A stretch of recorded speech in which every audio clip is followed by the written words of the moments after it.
नेपाल में 4 बार अपनी सरकार को बचाने के बाद 5वीं बार जब फ्लोर टेस्ट का मौका आया तो प्रचंड बुरी तरह हार गए और इसके साथ ही गिर गई नेपाल में प्रचंड की सरकार। नेपाल के प्रधानमंत्री पुष्प कमल दहल प्रचंड को बड़ा झटका लगा है।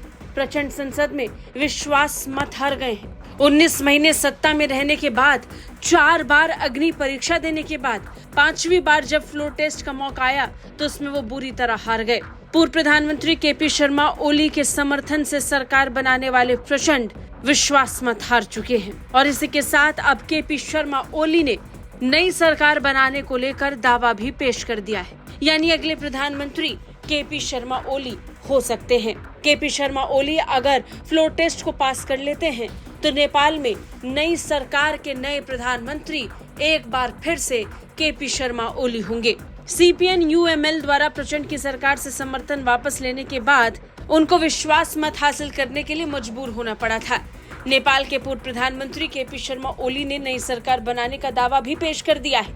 उन्होंने पुष्प कमल दहल प्रचंड के संसद में विश्वास मत हारने के बाद राष्ट्रपति के सामने 166 सांसदों के समर्थन का दावा किया है। इनमें उनकी खुद की पार्टी यूएमएल के 78 और नेपाली कांग्रेस के 88 सांसद शामिल हैं। बड़ा सवाल ये कि केपी शर्मा ओली के समर्थन वाली सरकार अगर बनती है और उसके प्रधानमंत्री केपी शर्मा ओली बनते हैं तो भारत के संदर्भ में क्या बदलाव होंगे। निश्चित तौर पर नेपाल सांस्कृतिक तौर पर भारत का सबसे पुराना और सबसे गहरा दोस्त है, लेकिन पिछले कुछ सालों में खासकर केपी शर्मा ओली की सरकार के समय नेपाली सरकार को चीन की तरफ जाते हुए देखा गया। चीन के साथ नेपाल ने कई समझौते किए जिनसे कई बार भारत को आपत्ति भी हुई, लेकिन केपी शर्मा ओली ने चीन के साथ जाना जरूरी समझा। हालांकि प्रचंड के सरकार के समय पे भी भारत और चीन के बीच नेपाली सरकार इधर उधर भटकती हुई ही नजर आई।